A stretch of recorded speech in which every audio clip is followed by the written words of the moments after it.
Hi, welcome back to Crock-Pot Empire. I'm Kimberly Bishop and welcome to my kitchen. Today we're going to be making spaghetti squash bolognese in the Crock-Pot Express multi-cooker on pressure cooker mode. So let's get started. First you're going to hit this brown saute button and then start. Add about a tablespoon of olive oil and let that heat up. And once your inner pot is warm, add 1 pound of ground beef. Stir in a cup of diced onion, 1 teaspoon of salt, 1 tablespoon of minced garlic, and then we'll mix all that together. Next, we're going to add a jar of your favorite pasta sauce, a cup of beef broth, and 2 bay leaves. And stir in 1 tablespoon of Worcestershire. While your meat mixture is cooking, use a knife to pierce slits in the spaghetti squash to vent.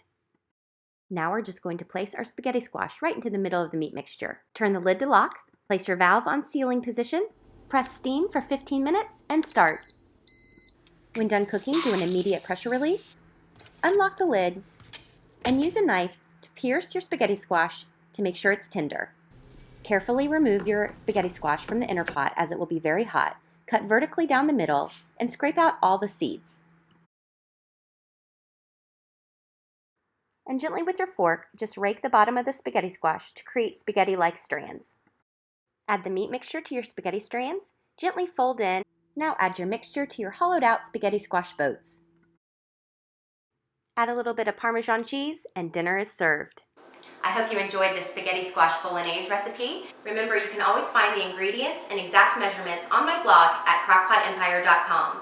Thanks so much for watching, and we'll see you back here next time on Crock-Pot Empire. Bye! Thanks so much for watching. See you next time on Crock-Pot Empire.